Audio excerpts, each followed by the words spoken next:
Okay. Hello, everyone. Um, all right. I bet most folks don't know who I am, so I just wanted to say a quick hello. I am Hannah Teeter. I'm the head of early childhood investigations. I'm subbing in for Sasha Reese today, who is out at one of our client centers. So you've got me today instead. You probably are used to seeing me just more in the chat. Today you're going to hear from me instead. So today you are also going to be hearing from Lauren Small, the CEO of Early Education Business Consultants. And just to get us a little bit started, just so that way we can have the best of today, I just want to give you a heads up that if you are in, our system will capture you, and there's no need to check in or anything. Our system's smart enough to recognize if you come in, leave, and come back. So no need for that. And then we're going to go through a little bit of tips and tricks before we get started, so that way you can make the best of your time today. And then we'll pass the floor off to Lauren afterwards. So here at Early Childhood Investigations, we love to use QR codes. So I hope you have a smartphone or a tablet at hand. We'll also do our best to drop in all of those links into the chat. You'll be seeing a flurry of those come in a little bit.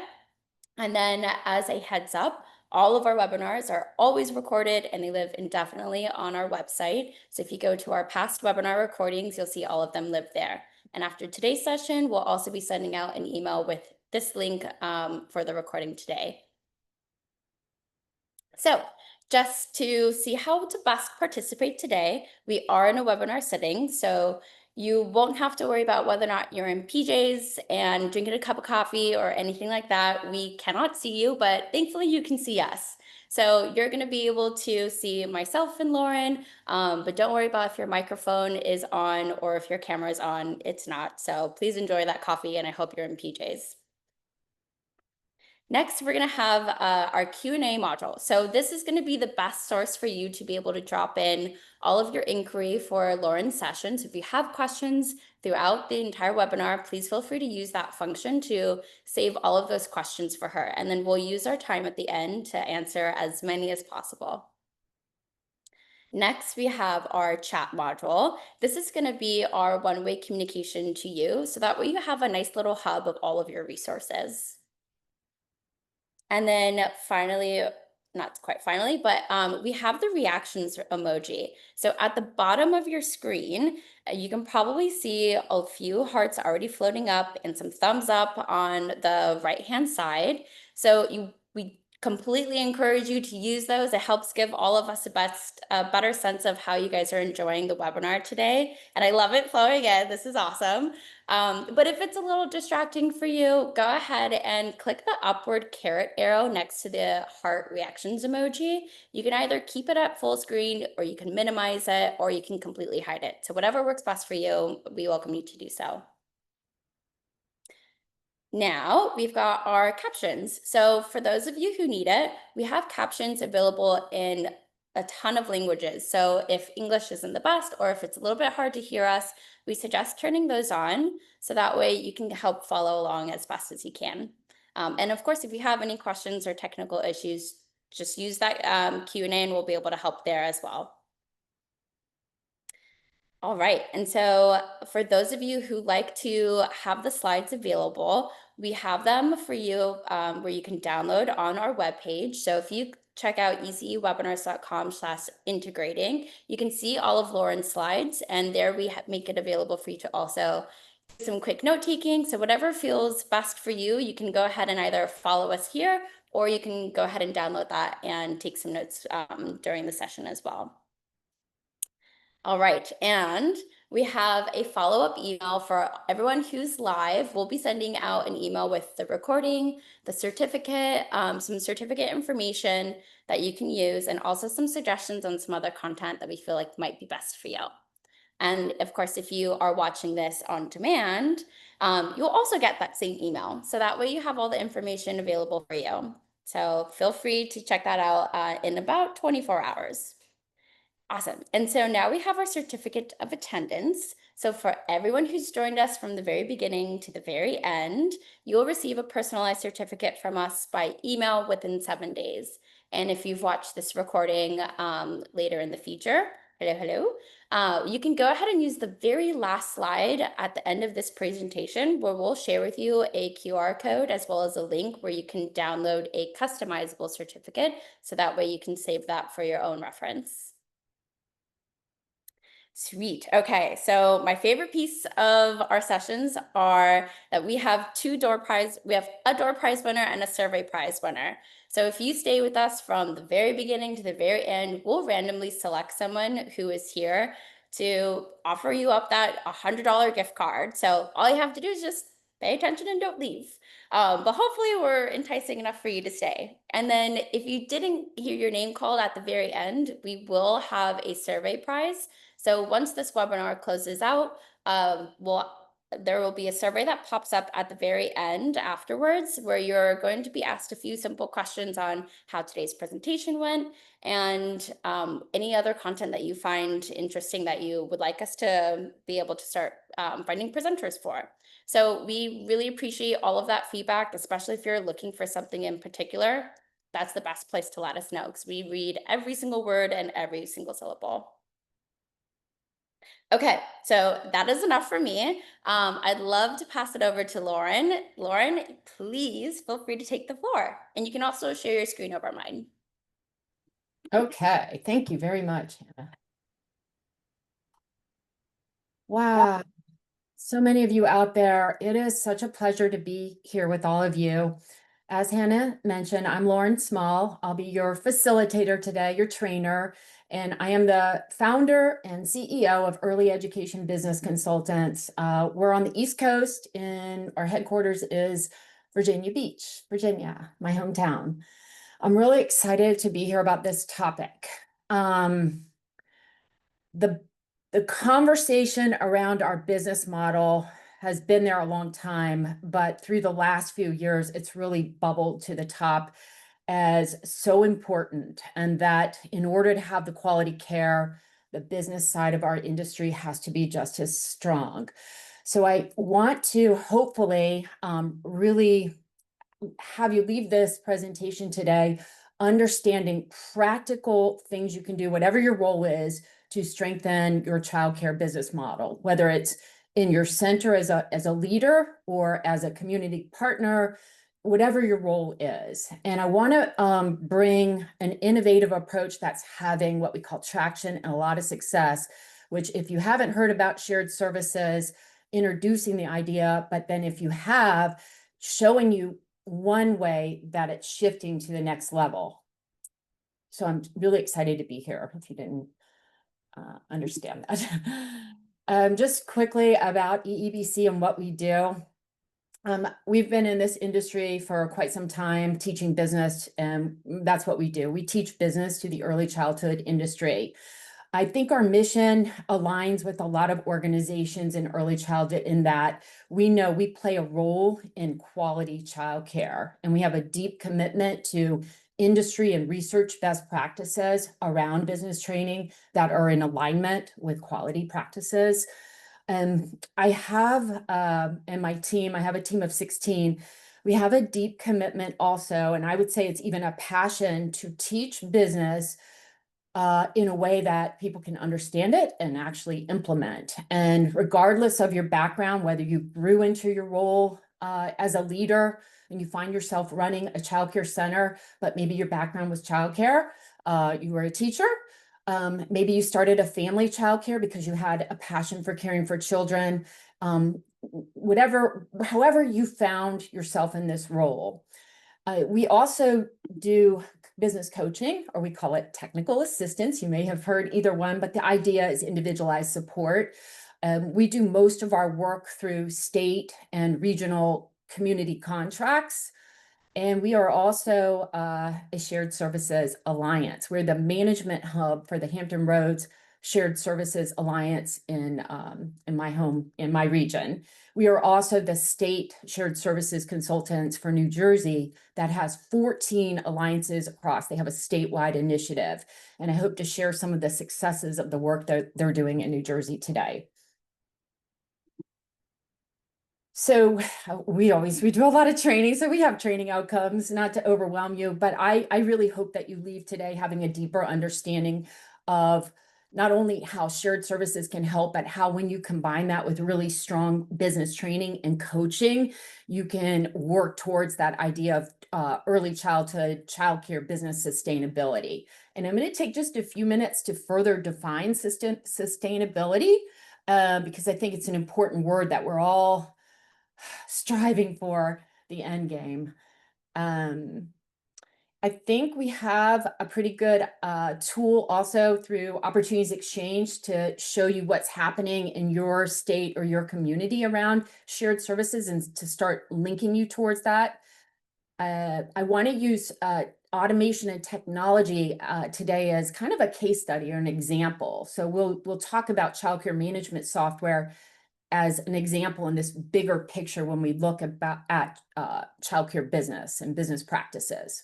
And then the last thing is really the goal for me today is that you leave with a practical framework that when something's not working, you have a challenge, or you want to improve the business practices, you have a model that is saves you time and really gets to where the deeper issues are, and then you can implement. And I know that might sound a little conceptual, but hopefully as we work through the slides, it will make more sense.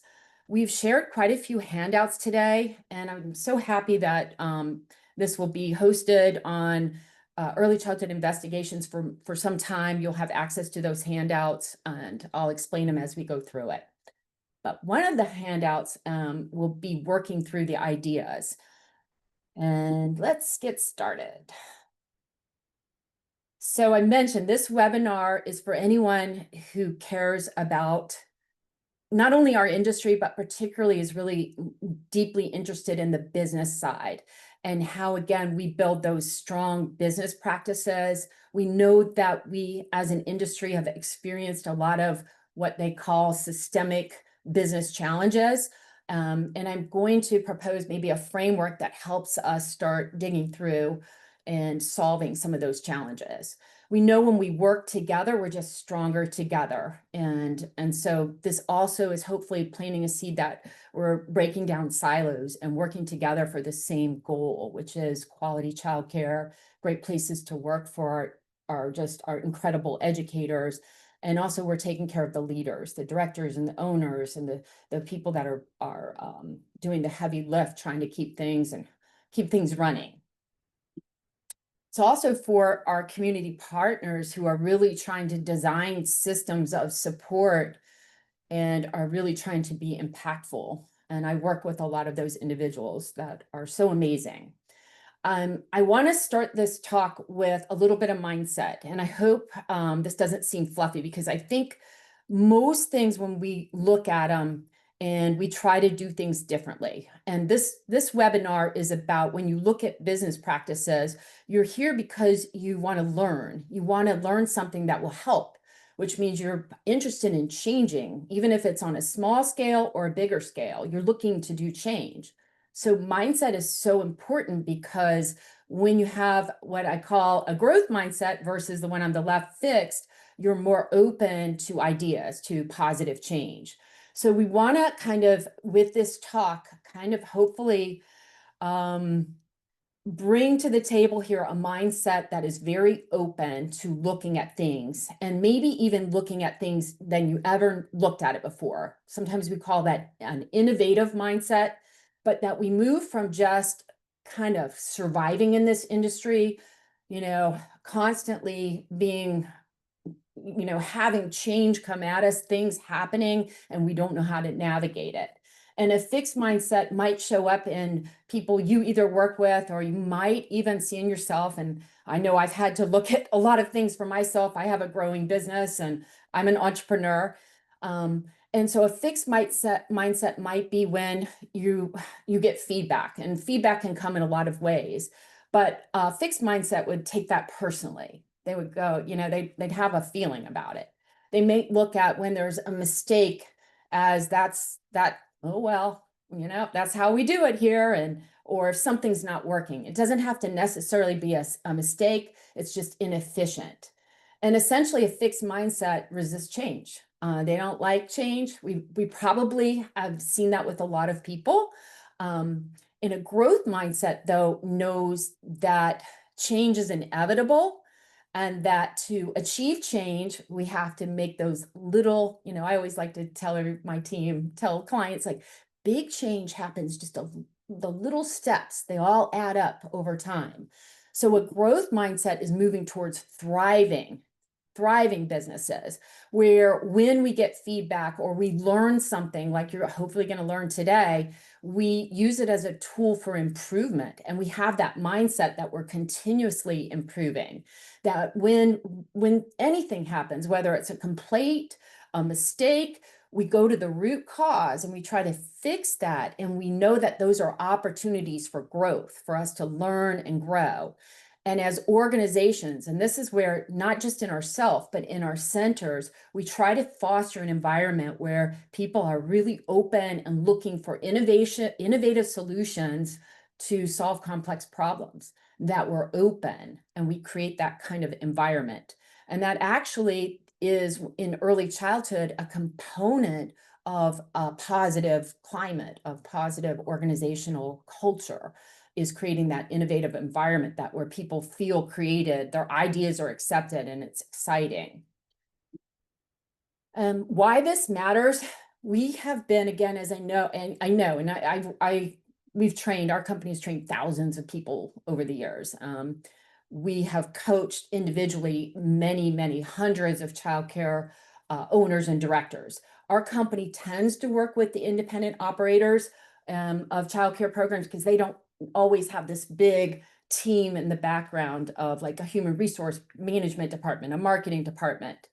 But what I've noticed with our clients is we have been in this kind of state where we've been just reacting.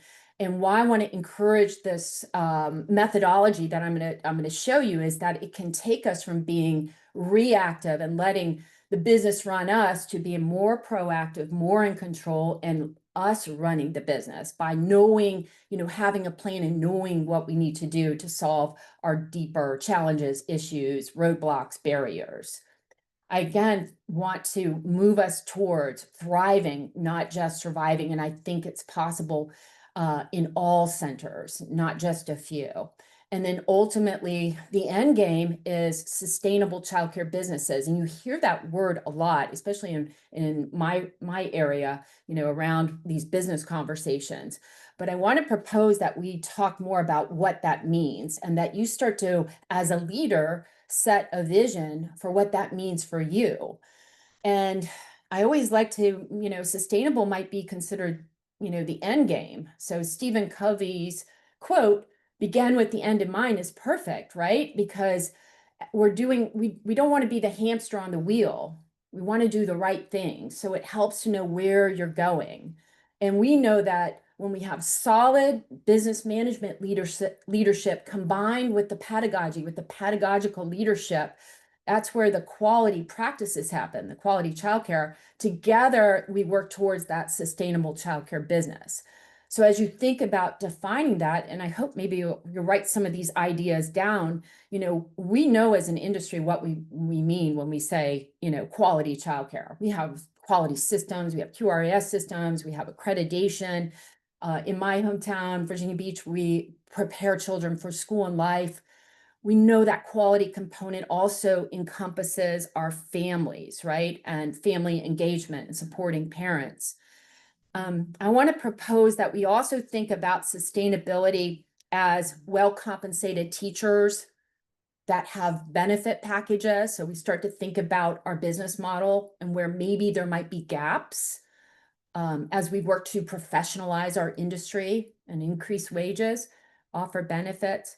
And then I want to propose that sustainability, this might be my definition. I think about this a lot because I work with so many directors and owners, that sustainability also means that we're building solid businesses that have strong systems, strong business practices, strong processes, and that they become businesses that when an owner decides to retire, perhaps all that investment in the quality practices can continue. or that if you're in a nonprofit, that when the director retires, the school, the quality continues.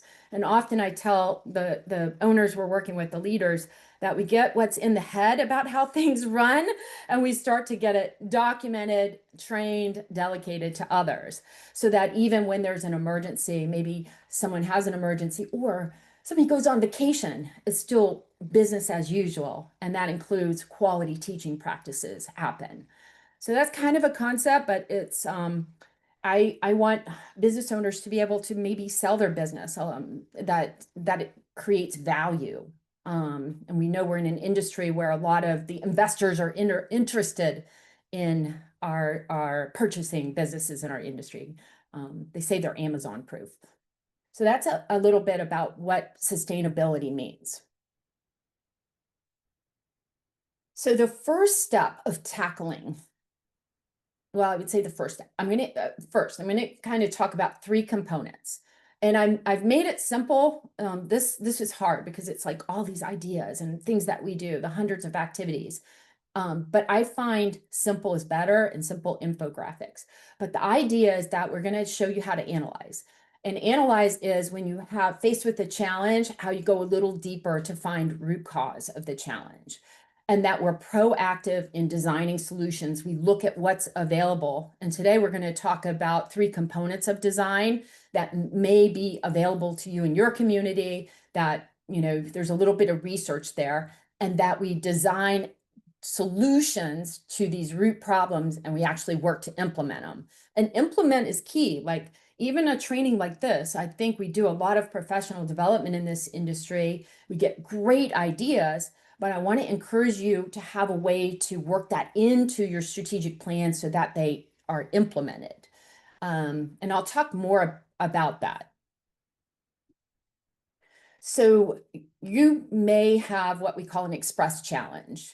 And that tool that I mentioned that we designed can maybe walk you through this methodology. So I would say, you know, if I'll put up a word cloud here and said, what are the challenges in our industry? The whole board would fill up. We have over 500 people here. It would fill up. A challenge is for whoever, could be a barrier, it could be something that's not working, it might be a feeling. You may be able to put deeper words to it, but it's valid. Your challenge is valid. In our industry, we have as much as staff burnout, we have director burnout and lead owner burnout. So in New Jersey, the work we're doing there, when we look at challenges, we actually do focus groups. I would say the alliances do focus groups, they do surveys of providers, they have regular meetings with alliance members to understand their world and what challenges they're expressing. And these challenges, we know a lot of them are common in our industry. We've had staffing challenges, and if we went even deeper, we might look at the wages, the benefits, finding quality staff. Like I know you all understand these challenges, and many of you are living them. We may have enrollment challenges, you know, reaching full capacity, or financial challenges, right? The last one on there, burnout. I notice, especially recently, a lot of the schools that we're working with, the owners and directors are extremely busy. They hardly have time to breathe. They are juggling so many tasks. And I think that director burnout is very real. So whatever the challenge, like this isn't everything. I'm not trying to assume like I know it all, but those challenges are valid. What happens sometimes when we see a challenge, we jump into, like if you were working with a business coach and you said, I had an, I'm burnt out, or I have low enrollment, we might immediately have the inclination to jump into, like with enrollment, like, oh, we've got to look at your marketing and jump into marketing activities. If someone's burnt out, we might say, you need to take better care of yourself. But what I'm going to propose is we go a little deeper and do what I call assessments, and we look at these challenges with a more holistic approach.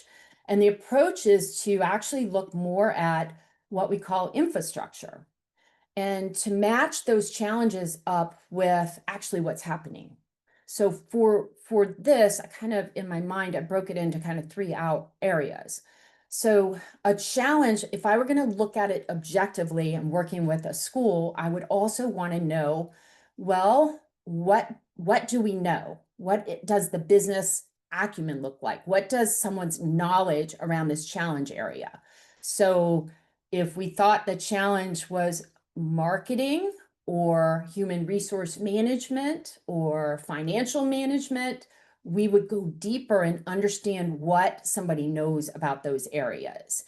Um, and then we would also want to know what's actually happening in the center in terms of business practices. And we call them systems, we call them consistent processes. They're things that we do on a consistent basis that make things run smoothly. And I want to propose that those business systems, when we're doing the right things consistently, and that's the last piece, habits. You can design the best systems. You can say, this is a great way to do it. But if we don't follow our systems and make those business habits, they can become inefficient. And I mean, give lots of examples. We'll be talking about auto and tech today.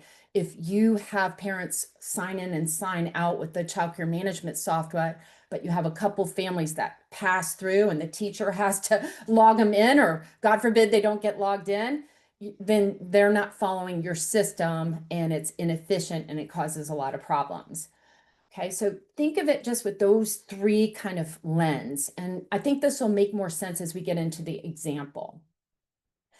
At EEBC, we look at, and this aligns, we do statewide business training for New Jersey. So we have 5 tracks that we look at we train on the business model, and we kind of have broken it into these areas.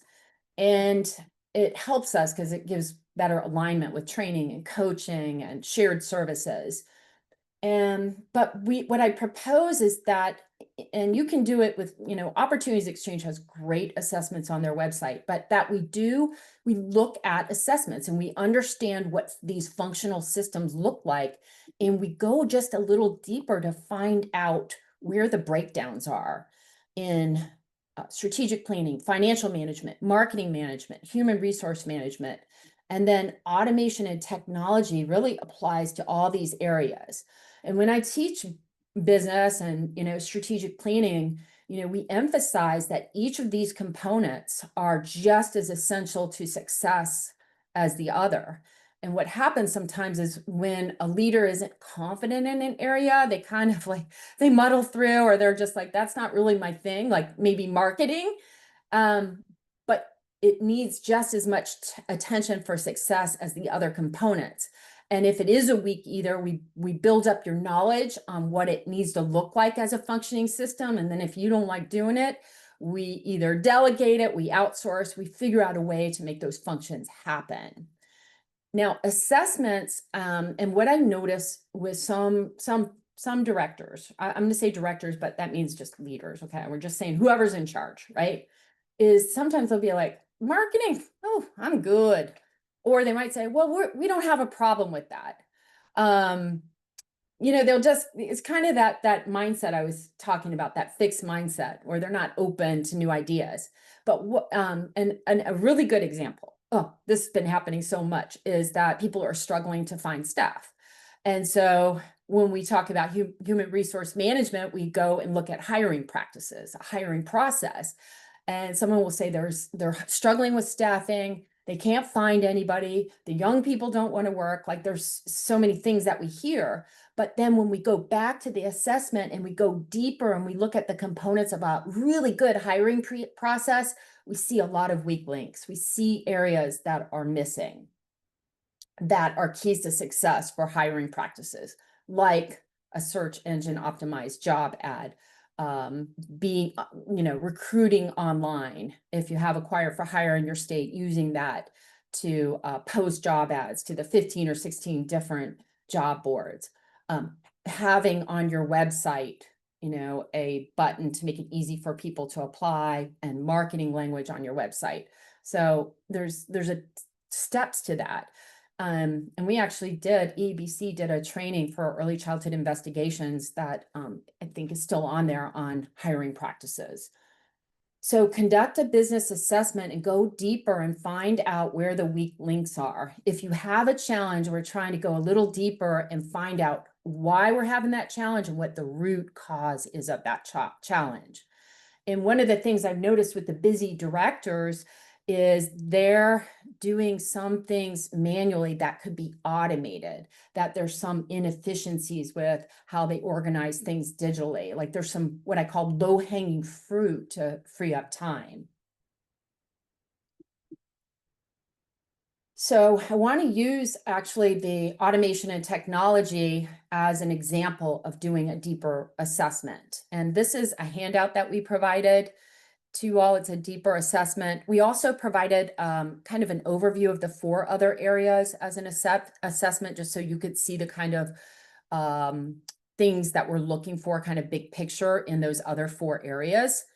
And with automation and technology, that would be the first thing I'd do if I were looking at, like, we know somebody's really busy. Well, do they have a good technology setup?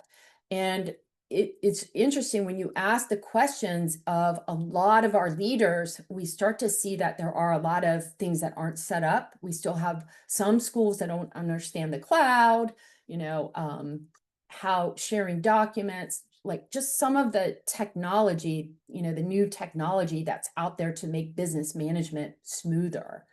And that's again where we want to beef up knowledge in these areas. You'll notice on the assessment, they ask questions like, do you have a workspace? Do you have a computer, laptop? Do you have a dedicated space? Do you have a backup if the internet goes out? Do you have a printer, scanner? And these are all needed. They're not nice if we could have. They're things that we really need to run functioning, solid businesses. And then, do we have antivirus? Do we back up to the cloud? Do we have IT support? Are we understanding, digital organization and how to be efficient? File organization, file sharing, not having 20 versions, being able to get to stuff really quickly by having a file organization and file naming practices. And it's interesting, like, again, talking to folks, sometimes I would say with a fixed mindset in this area, not with everything, they may think, oh, it's fine. It only takes me a couple of minutes to do this manually. And probably like the financial management piece, we probably could even see that we do a lot of things there manually. Or if it only takes a few minutes to find something because it's not really organized and people don't understand a file organization system. I did a calculation. If you're wasting 5 minutes a day, just you, I'm not even talking about your team and your labor cost, 5 minutes a day over the course of a year, assuming you work 50 weeks a year, adds up to 20 hours of wasted time. So one task could save you, by automating it or figuring out a better way to do things, could save you 20 hours. That's crazy, isn't it? It adds up. So at EEBC, I have been encouraging, I talk a lot about this with our team, is let's look when something's not working, let's not just keep muddling through. Let's figure out how to fix it and all be on the same page so that we're a well-oiled machine. And so part of this too is, as you uncover things that aren't working, you're also building into your strategy, not only to fix it, but then to communicate and train to your team on the new way. And that's an important part of implementation, right? The digital efficiencies have to do with email, with file, with using calendars, using scheduling apps for calendars, really thinking about automating admin tasks. It really is like using AI. AI is like really turning into being a time saver. This can do so much. And like most technology, if you don't start looking at it, you're going to kind of get left behind because everyone else is using it. And your families are expecting you to use it. Like these young families are techie, right? So the assessment will maybe plant some seeds of some of these areas that you could look at and assess to see where you're at. And the last piece of this is the childcare management software. And I'm not saying that do software last. I'm just saying that that's another piece of our technology. Childcare management software is recommended. It's not even highly recommended. It is a must-have for all providers in our industry. And I know some people will go, it's too expensive. I can't afford it. The software, when you look at the return on investment of the time and money savings, and there's so much to it, you can't not have it. And what's so incredible about childcare management software for our industry is it does so many tasks in one place. So some centers still have different things they do for different tasks that their software does. And I'm not trying to, those other things work great, but the more you can work in the childcare software where you have the data that everyone's getting really good at using it, and we're pushing the software to be used as robustly as business, that's just smart business for us. So those would be the things that you would analyze. And again, you're doing so much. I like to say when we work with providers, we're just taking awesome to super awesome. I'm not assuming that you're not, we're just filling in the little tweaks as we try to reduce burnout, save time, save money, run smoother. We want smoother, sustainable businesses. So it's the little tweaks that add up over time. And again, that's what I'm talking about with your mindset as a leader. Particularly if you're running a center, you have to have what they call that vision, that visionary leadership hat, where you're designing, where you're leading, where you're saying where we're going, and you're figuring it out. You're researching, you're understanding how things work so that your team can smoothly go on the journey with you to implement this positive change that we're talking about. So if you did this assessment and you found a few weak areas, you have now a plan of things practically that we know if you work on are going to make things smoother. They're going to make things better. And again, you can do that for lots of areas of the business, including those 5 areas that we teach on or we talk about. Looking at the software, we just put together a quick slide and to show you just like the different components of software and what it can do. Financial management. If I click on this, I love this. There's so much you can do with financial management in that space. And the tuition billing is becoming a game changer because it's automated. It saves so much time. You're not generating any receipts or statements anymore. For some centers, the money's just showing up in their account. It's all automated. And some schools are even using it for their bookkeeping, their expense management, integrating with QuickBooks, integrating with payroll software, and using it robustly. And maybe you're seeing some of this stuff and going, oh, I don't know how to do that. That seems hard. There's a ton of help. You don't start with everything. Just start with a little bit at a time. Small changes add up to big change. It's so funny when we've worked with schools with CCMS, their teachers, some of the teachers, especially the ones that have been there a while, they're so resistant. They don't want change. They like the old way. And then after it gets implemented and they go through the kind of the training and the pain points of it, you go a few months later and the teachers that were the hardest to resist, the ones that resisted the most are the biggest fans. They love it. And they're the biggest cheerleaders. And it's so funny to watch the mindset of it all. So staff management, you all can read this. I know Playground has incredible childcare management software, and they're going to talk about it. And they have materials on this. It can do parent management. Oh gosh, if they're not checking it in and out with the software and telling you what your ratios are, for leaders, for owners, directors, when you get this stuff set up, you don't always have to be at the center to check on things. You can log into the software and see where everyone's at with ratio and classroom configurations. And this parent, communication piece is essential. If you're not communicating with your families electronically, ideally in the software, you're kind of getting left behind because your competitors are doing that and the families love it. They love getting pictures. They love knowing where the kids, what's going on. And then when you think about quality practices, assessments, showing the learning that's happening and how it aligns to the standards, it's pretty incredible what the software can do. It's just incredible. Childcare management.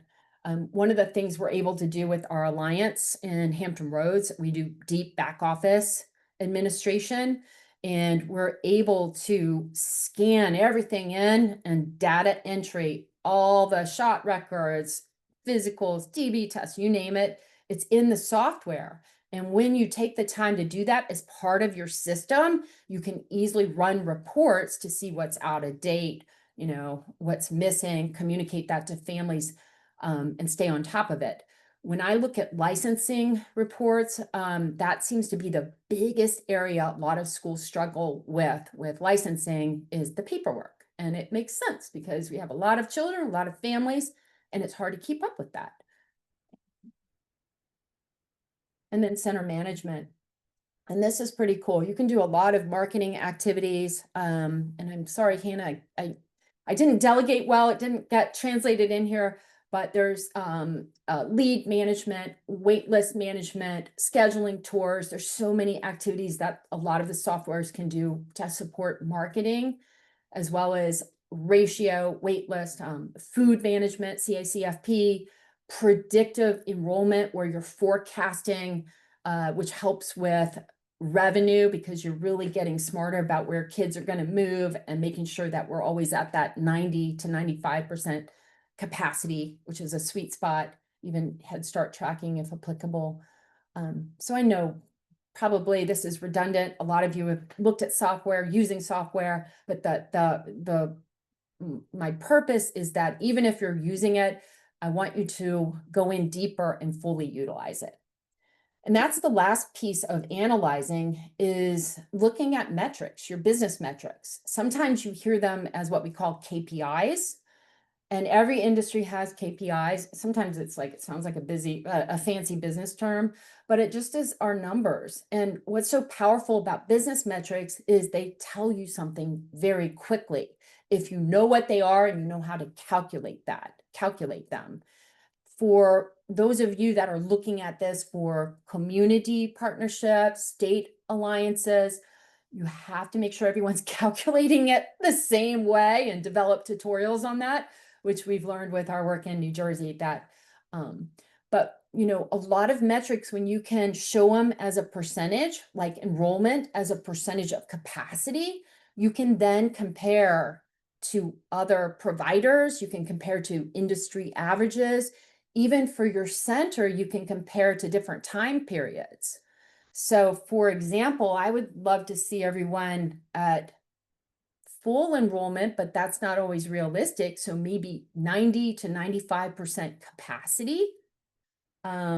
If you were at 60% and you were struggling financially or struggling to pay higher wages, that's what I mean, that this helps tell a picture, because that enrollment is too low. We're missing revenue. We'd want to have a goal to increase that.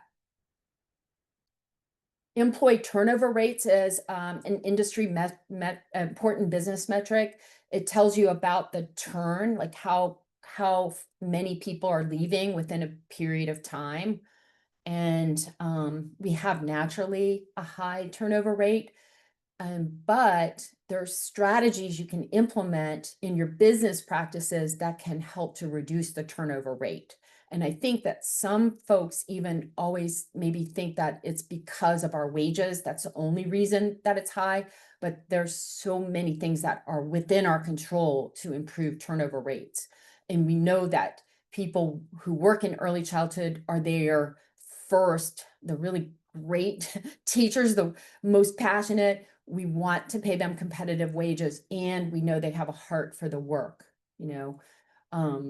and so there's more to benefit packages than just the wages. And I know this complex issue, many facets, but my point is that the data, the business metrics give you a more complete picture of what our challenges are and moving towards solution. So if we just depended on the beginning with like express challenges people were saying, and we didn't add assessments and then metrics, we might not have a true picture of what's really going on. Now, your business metrics might look different. This is just some ideas for business metrics. Maybe cost per child that tells you, what the true cost of quality care is compared to yours. Labor cost. Labor cost is our highest expense. So if you have labor costs as a percentage of revenue, it can quickly tell you if you're in line or you're too high or you're too low.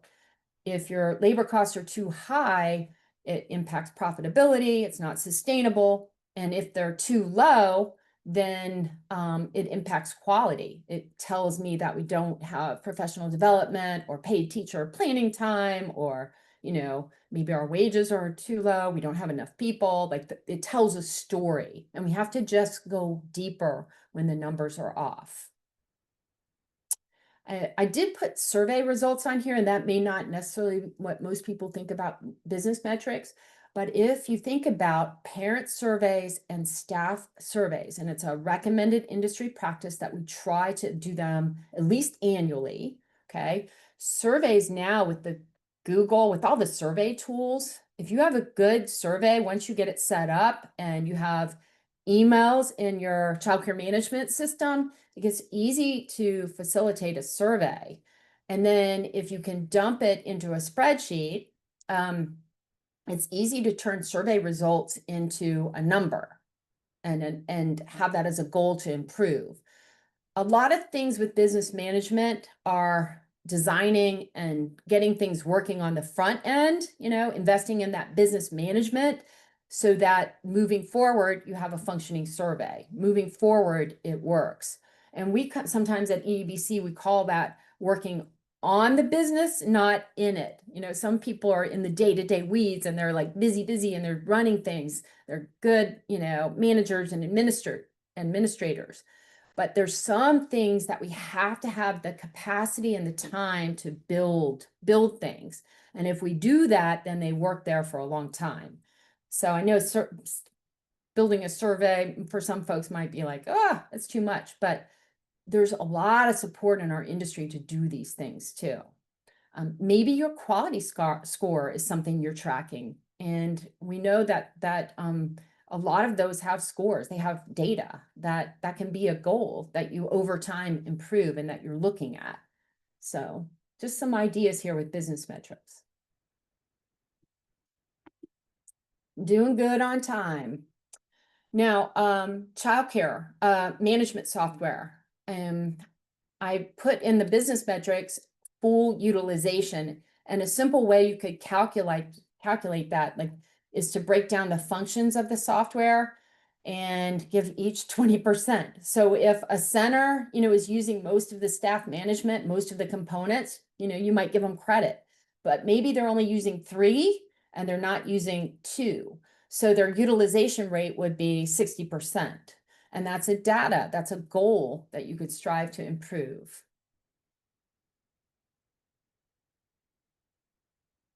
So I want to talk about, as we, see a challenge, we do these assessments, we combine business metrics, we try to think about how we design and get help to design, the solutions that we want to implement. So I want to propose that in our industry, we have a lot of support. We are not alone. And that if you feel like you're alone, I want to encourage you to know you're not, and that there's a lot of support in not only your communities, but statewide, even nationally. There's information, there's really a lot out there that can help you once you know what you're trying to accomplish. And I want to talk about, when I think about New Jersey, they're doing statewide business training, business coaching, and shared services, and how the 3 are working together towards this quality childcare and business sustainability.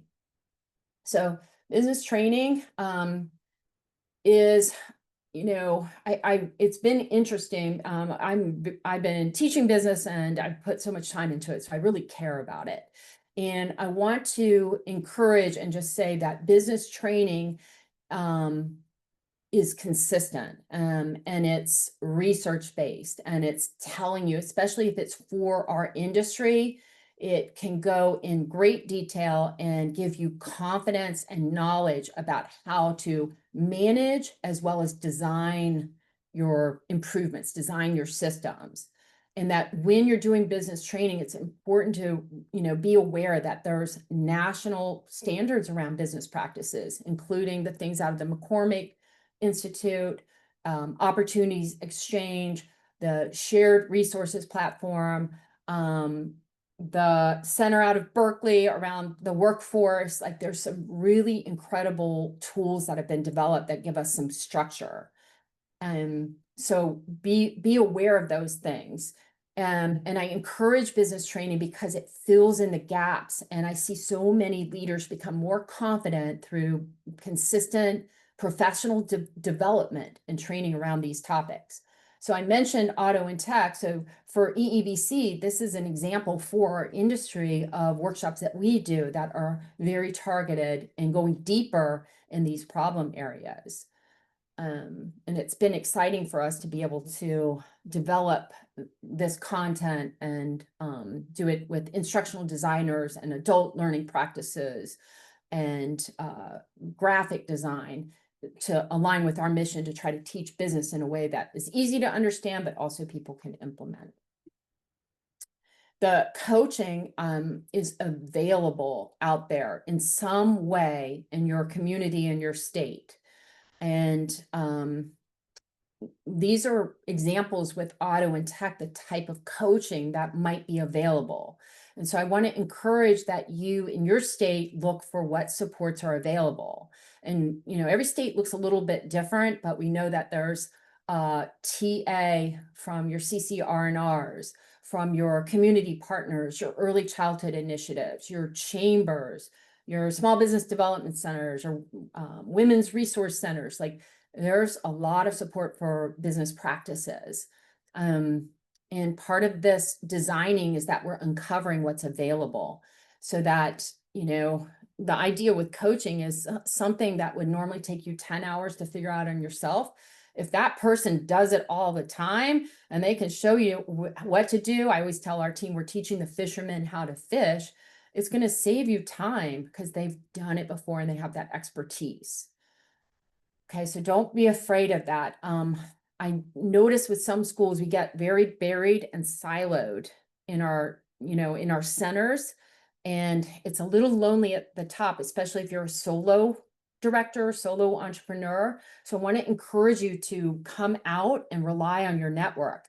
And your network might be even other directors and other business owners, and coming together with them as a support and a network to quickly get information, have someone else to run things by, just support one another. And it can be even more formal, that network. And that's where I think shared services comes in. So I want to do a poll question. Hannah's going to do a poll question really quick to see how many of you are familiar with any shared services initiatives in your area. And I'll explain what they are in a second.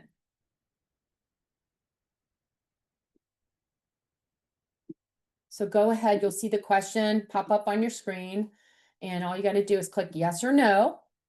And then, oh, it says I can't vote, but I was going to click yes. And Hannah, I guess you'll tell me when we're done, right? Yes. Yeah, we'll stop it here in just a couple seconds. Thank you. Of course.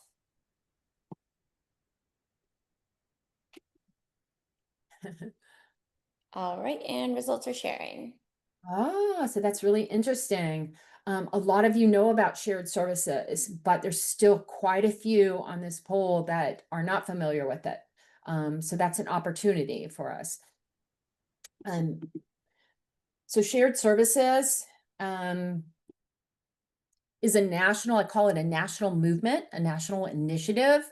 And it's the idea that providers come together in a formal way, and it's kind of targeted to our business model. So providers are coming together, communities are coming together in a formal way to tackle some of our systemic business challenges and to identify areas that we could use some help with.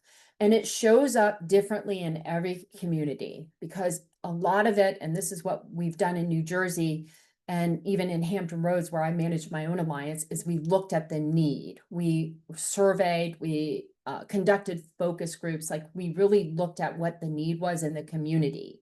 But it can develop in a couple of ways. And one way to think about it is with shared services, you can have what they call economies of scale. And economies of scale is just really simply like when we all share something, whether it's sharing staff, sharing subs, um, doing something together. Even if we're doing network and leadership academies, we're avoiding duplication of effort. We're reducing, we're being more efficient. And I always like to give the example because it makes sense. It's easy is if you're buying mulch and you're buying mulch and you're buying mulch, well, if we come together and negotiate a discount, we're getting some money savings, some efficiency there. It also, though, and where we get the greatest impact with shared services is when we do what we call economies of specialization. And that's when somebody is supporting to specialize in an area.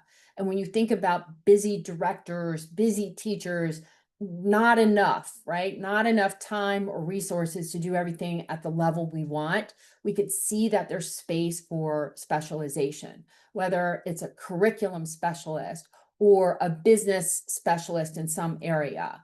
So as an example, like my company does full back office administration and we just have it down. We are very efficient with tuition billing, tuition collection, payroll, documents, like we've got good systems. And so we're able to do that with a lot less errors. School doesn't have to stop, and do the administrative tasks. So it can show up in a lot of different ways, but it's a concept. It's an innovative concept where we come together. Opportunities Exchange is the national leaders on shared services. Let me just show you really quick their slide. And they have so much great information, particularly if you're looking at learning more about shared services or designing one in your community. And they have really spearheaded the effort of shared services across the country. Their conference is packed and well attended coming up next year in May in Minneapolis, I believe. The first level of shared services that many of you have available in your state, and it's a way of sharing, is something called the Shared Resources Platform. And this platform has documents and templates, and so it helps educate and it helps save time by downloading the tools. So you don't have to recreate them from scratch. It's for our industry. And it's either, if you have it in your state, it's either free or it has a very low cost. And the cost, when you think about the time and money savings of your time, it's more than worth the investment in the membership. They also have discount programs that they've negotiated. So being part of this alliance can create a lot of money savings, and they're for things that you normally buy. Like they have discounts with Kaplan, discount school supply. They also have some benefits in here. And the more we all use this platform, we can just keep making it better. It just keeps improving. So this is for us. It's called the Shared Resources Platform. And then it's again in a lot of it just keeps growing. It's in over, I think, 35 states now. And I apologize if you guys are on the phone and I didn't quite get that number right. Oh. So I wanted to also show as a case study, an example of a statewide initiative in New Jersey where their shared services, they have 14 regions across the state participating. They have 14 coordinators able to go even deeper and provide additional support to their members. So people are part of the alliance. They've committed to come together to meet regularly. And that alliance meetings is how they share information. That's how they do training. It's also how they share what's happening and come up with solutions. They also have advisory boards, which are amazing because advisory boards for the alliance brings in community leaders, brings in chambers. It can bring in business experts. it brings in, stakeholders who are invested in supporting the business side of our industry and meeting regularly to give input. In New Jersey, they're really, working with the shared resources platform to not only for providers to have access, but to actually use it. It's great to have things, but if you don't use them, like software, shared resources platform, we're not going to have the traction, the improvement we're looking for. In New Jersey, they have really worked hard for accessing the food program. And so they're not getting in the weeds and showing people how to do it. They're just uncovering where the barriers are. If a provider is eligible for it and not on it, how can we assist with that through information and support? And when you think about the food program, it's like a lot of things, like it's part of our iron triangle. It's one of our revenue streams that we have to have if we're eligible. And that's again part of like doing a financial assessment. We can see if there's other monies that we should be collecting or have access to that we're not, that are industry best practices. In New Jersey, they're doing sub pools. Monmouth County has a high functioning sub pool, and it's going to be expanding across the state in some way. And we know that's a high need for our industry is sub pools. In Virginia, we're also working on a sub pool. The coordinators have been providing that extra help with HR recruitment, whether it's pre-screening applicants, helping get job ads, beefed up and posted on Acquire for Hire.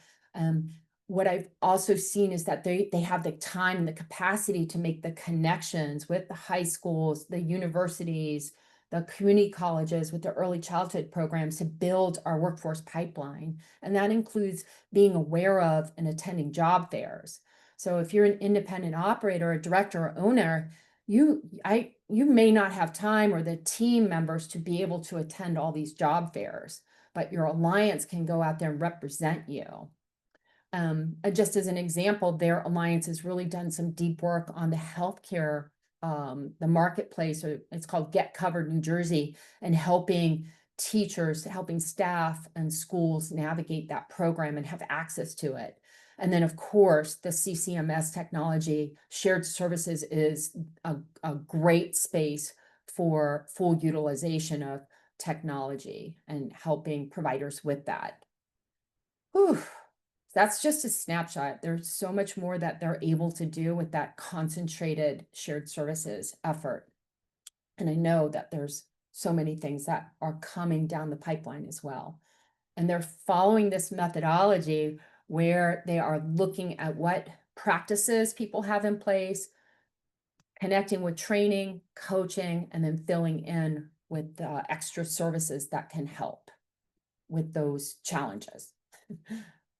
And there's again the link to Opportunities Exchange. That's just a QR code. You can take a picture of it. All you have to do is Google it too. They're so fantastic. And this slide just shows you, we pulled it from their website, formal alliances throughout the country. If you don't have an alliance, it doesn't mean you're just like, oh, you can either advocate with your community leaders or just think about alliance with a different mindset, coming together with other providers. In our industry, every child should be in quality care. And when we come together, we're in the spirit of our missions by supporting one another. So in Hampton Roads, we have a leadership academy that meets regularly and it's well funded. And there's a spirit of collaboration.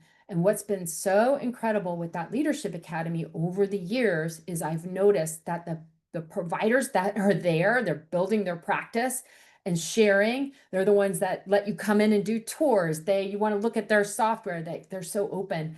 They're also so strong. They're the ones with the wait list. They have the quality. Like it's just so interesting. Like the more you share, the more you have. So I would encourage, don't stay siloed. Don't think about competition. Do it. Do your work, do your quality, and work together. There's too much to do, and there's so many kids out there. We still don't have enough childcare for all the children. So that's my soapbox on that. I have another poll question for y'all. Which admin task takes up the most of your time in your role? And maybe some of you aren't doing some of this, but what do you think takes up the most admin time?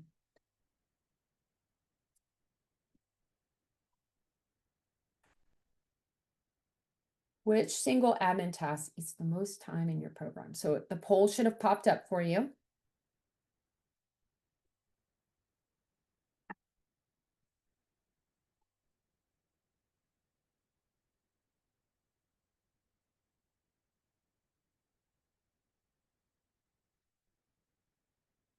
So paperwork is 69% of you said collecting and filing paperwork.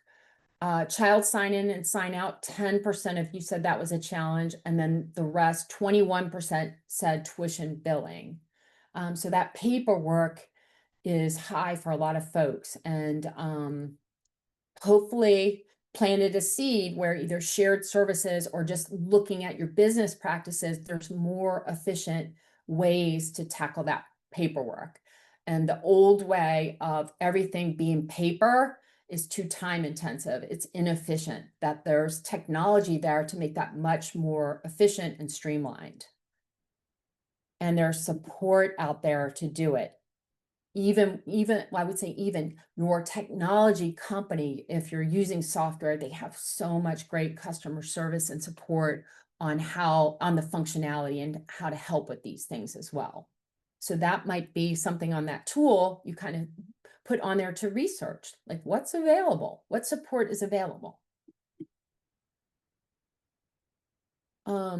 So hopefully I've planted some seeds of how you tackle these challenges. We've given you some tools to start doing assessments. I've given you some resources. And I hope I've encouraged that we got to have this innovative growth mindset to look at things. And that if we just go a little deeper and start making small changes over time, we're going to see really a lot more success. And again, not assuming people aren't successful. I'm taking awesome to super awesome. So a simple methodology is we know there's barriers, challenges, roadblocks, things that aren't working. We also know that we have goals and dreams, that there's always, when you're running a business, what's next? Playgrounds wear out, we need a new playground. There's new goals for maybe accreditation or QRIS systems. There's always something we're striving for, and we're not stagnant. We're maximizing the use of technology, right?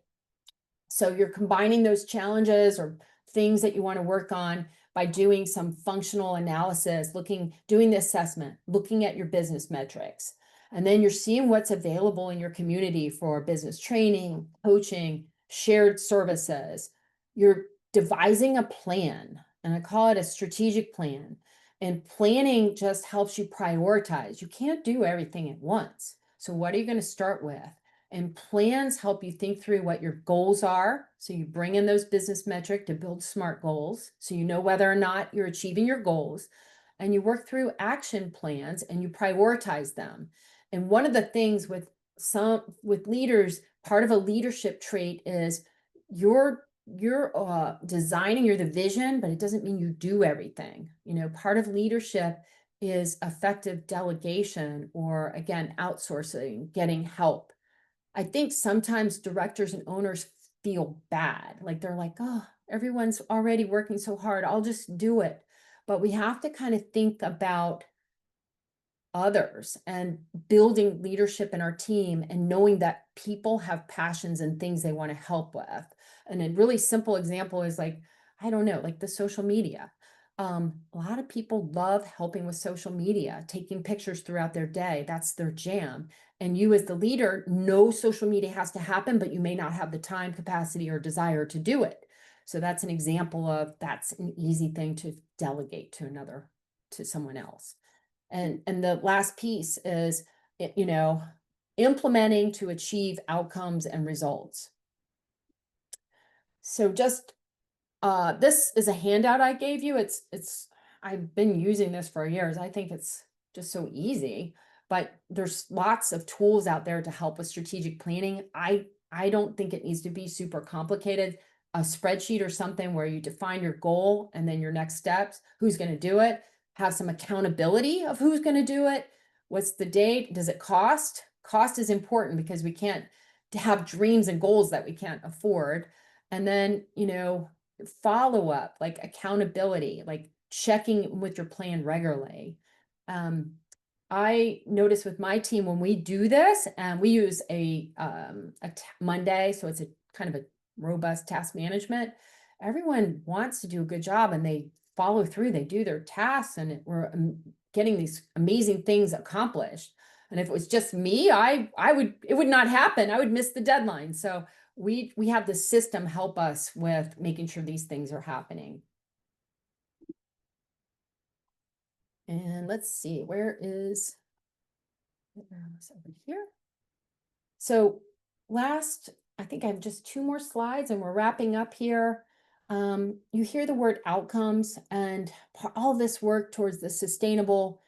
If we looked at outcomes, and I kind of use this logic model, an outcome is that we're able to learn and apply the knowledge, that you're able to take action, that you understand that training and knowledge is key, that when we're implementing successfully, those business metrics should improve. So that would be what they call intermediate, outcomes, but that we're really striving for the long-term real life impact on children, families, and your team members, on your teachers, your staff, and we're working towards that sustainable business for our owners and our directors, our schools.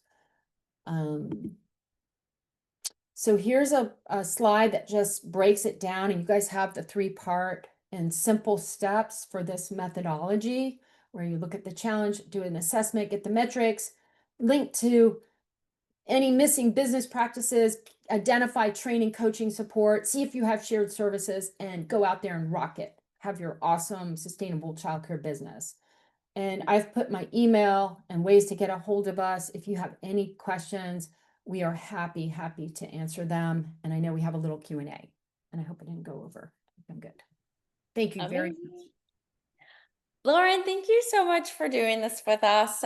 It's so greatly appreciated, and obviously, like, our community genuinely needs the support and the love that folks like you really give them the chance to continue their education and learn. And especially when it comes to resources, they say that it takes a community. And so why are we not tapping into our community?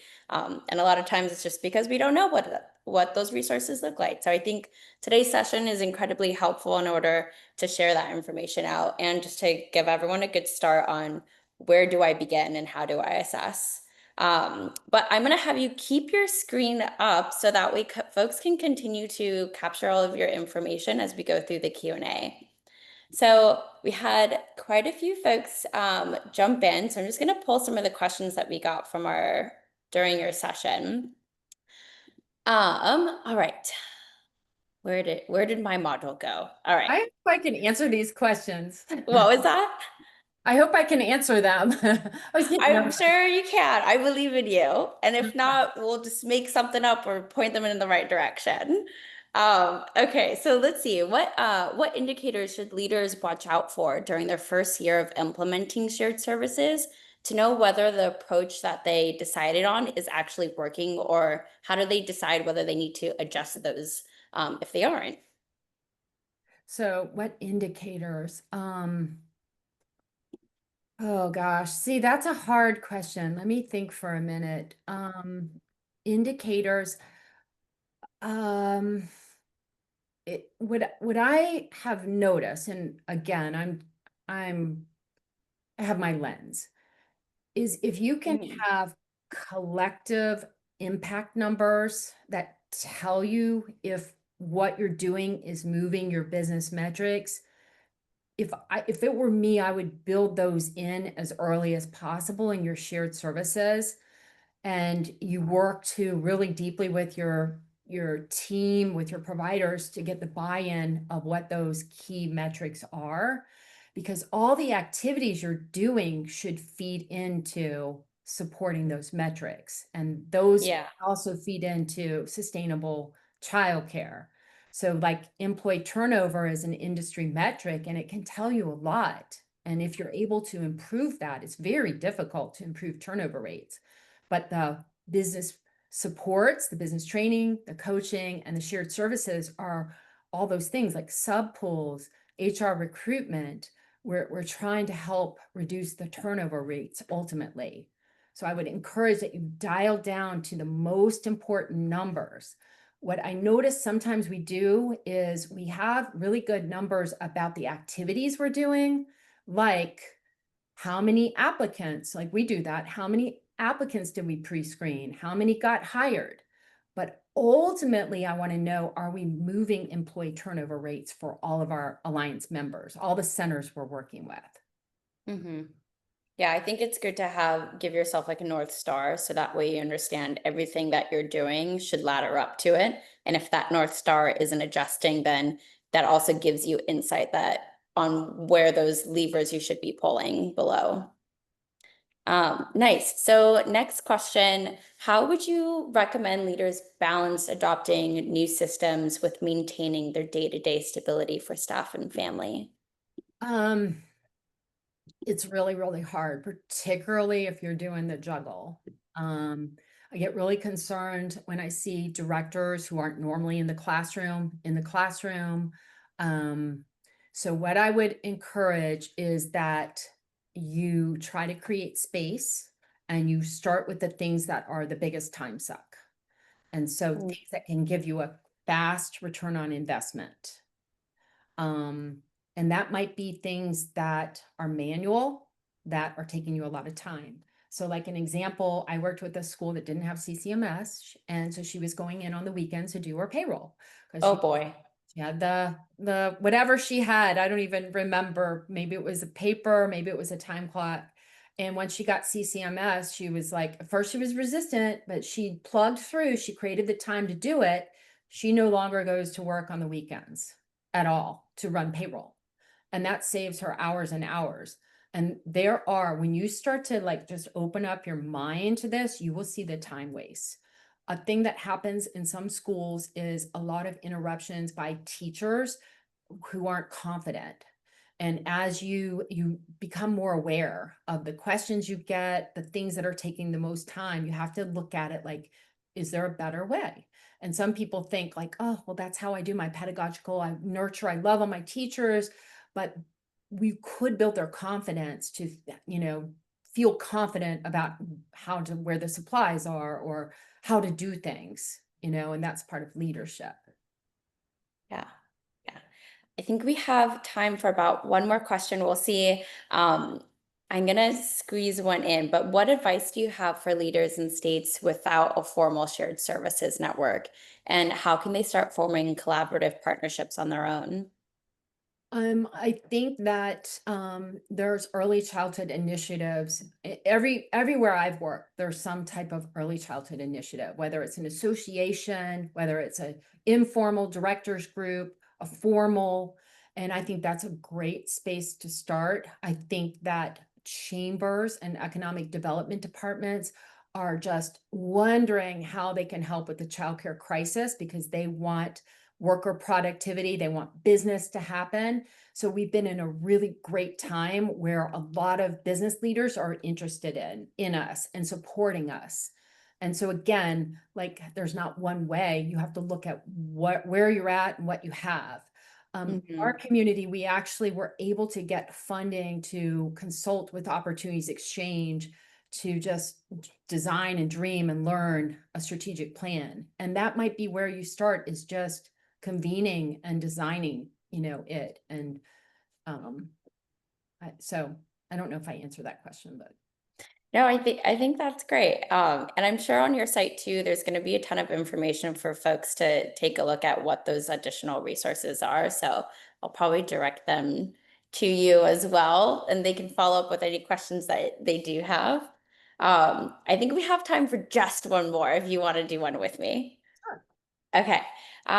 So how do you see these partnerships influencing program quality and educator retention in the long run? I know it's been a little bit of a theme, but if we want to close it all up together. And that's that. Did Louise Stoney put that there? I mean, all this shared services has an underlying, and it's really something I forgot to mention, but it has an underlying theme of creating time, efficiency, support, that we're reducing the load on directors and creating more space for them to be what we call the pedagogical leaders. And that's the sweet spot where we have time to mentor and coach and observe and connect to professional development, our educators. And that we know those teachers, that those teacher-child interactions, that's the highest element of quality, is those quality interactions. And so that's where I think it can directly impact, because also as we save not only time, we should be also saving money and putting that money into compensation packages. Um, and striving for pay scale, parity, and more professional benefits. And those are all possible when we come together in this unified way. Mhm. That's amazing. Lauren, thank you so much for being here today. I genuinely appreciate your time and all the support you've provided both my team and this community before today's session as well as today. And I hope we get to have you back on again. I love it. I could see all the hearts flowing in already. So if me saying it wasn't enough, go ahead and look at the emojis float in. But everyone, thank you all so much for being here. Another round of emojis for Lauren. And again, thank you so much for spending all your time. And I loved the presentation skills that your team has. Totally tells us that we need to up our game. All right, so moving forward, uh, sorry, give me a second with these slides. Okay, so just stay with us. We'll get you out here right at the half-hour mark. We'll go through just a quick word from our producers Playground, some announcements on some webinars coming up, as well as our door prize winner, and then we'll send you off with your certificate. All right, so quick word from us.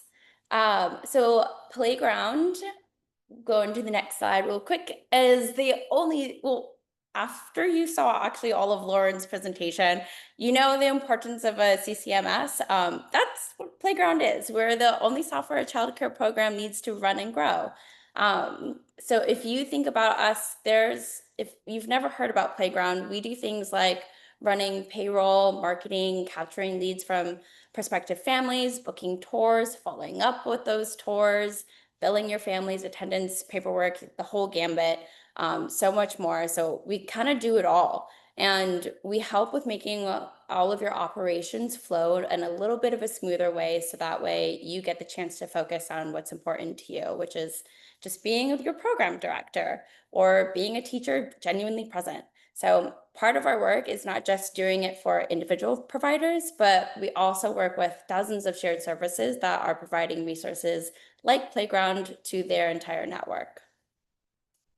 So if you're not familiar with a little bit of our background, you can check us out. There's a QR code to check out our website at any time. Feel free to scan it. But I wanted to share a connection between Playground and early childhood investigations, because on both sides of our mission, it is the same. We want to make childcare accessible to all. The story is that our co-founders, Josh and Dan, who are on the screen below, grew up with their mom being a child care center director for 26 years, running their program with about like 250 kids in California, which is just incredible. But she entered the field to build relationships with children and connect with families and support her teachers. But every day she pretty much just found herself stuck behind her desk, buried in paperwork. I mean, Lauren, we had someone coming in on the weekends to do billing. That was Tamara Andrews.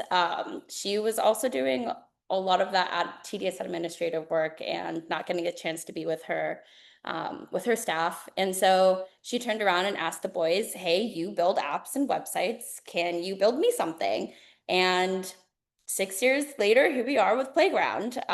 It's been an incredible tool adopted by literally hundreds and hundreds of childcare centers across the country. And now we get a chance to just make that dream come true of being present with all of your staff and with all of your kids and connecting with those families. So we want to take away those tedious administrative work so that way you can do what you do best and educate America. Um, in the lamest ways to say. Um, so when you combine more time in your business and your classroom with more knowledge and tools from our content, we ideally that's what our whole goal is, to strive to give accessible childcare to everyone. So if you want to learn more, you can go ahead and see Playground's app in action by downloading that QR code that was on the previous page. But also on this one, we have our staff management and payroll best practices for childcare. So feel free to check it out. Hopefully it'll help do a little bit of a sum up of Lauren's session as well. But of course, reach out with any questions. All right, so moving forward really quickly, we've got some exciting sessions ahead of us. We have Sarah Gibson and Allison Andrews from 20 Degrees. Well, they'll be presenting next week on August 20th, where you can scan this QR code to check it out, check the session out and register. But they'll be talking about building a strong nonprofit board of directors. So what does that look like from connecting with them? What does that look like if you're starting brand new? What are the foundations that you need to do in order to be to build the most successful board? And then afterwards, on September 10th, there are many sessions in between here, but just a few to highlight. Beth Cannon is going to be talking about accountability in your program. So what can you be doing as a leader to inspire culture that really builds connection, honesty, and communication in a comfortable way that's you can take from immediately after her session and start applying it the next day. And then after we have Anisha Angela, the CEO of the Early Childhood Coach. She is the new she's going to be hosting the new Supervisor Survival Guide for Success and Beyond. So for those of you who are starting the new school year and starting off as a director, congratulations. And this would be a great session for you to join. All right, it is that time. We're going to announce our door prize winner. And let me pull it up really quickly. So this is for someone who stayed from the very beginning all the way to this point to hear their name called out. Maddie McCloskey, you are our prize winner. Maddie McCloskey, we will be emailing you, so keep an eye out for us. And if you aren't Maddie, that is totally okay. If you fill out our survey after this webinar, you'll have a chance to win a $150 gift card. So just be on the lookout and fill out as much as you want. And again, we really appreciate all of that information so that way we can figure out how to better serve you with this platform. Now, for certificates, the also incredibly important part, certificate of attendance. For those who were here today, you will receive a personalized certificate that will be emailed to you within 7 days. And if you're watching a recording, you will see a blank downloadable and customizable certificate at the end of this webinar in just a few slides. So stay tuned for that one. Right here, just kidding. That slide is now. So instant certificate link is here. Go ahead and scan that QR code, or you can type in ecewebinars.com/sustainable, and that will give you the instant certificate to today's session with Lauren. And if you watched in a room with a bunch of other folks and you are only signed in onto one computer, this would be the best link to use. So that way, our system most likely didn't catch the rest of you, but don't worry, this is your best resource instead. Okay, amazing, everyone. Thank you so much for being here. Lauren, I greatly appreciate your time and I can't wait to connect after this. If any of you guys ever have questions, come email us, talk to us, anything you want or need, let us know. We're happy to always help. So enjoy the rest of your Wednesday. Bye, y'all.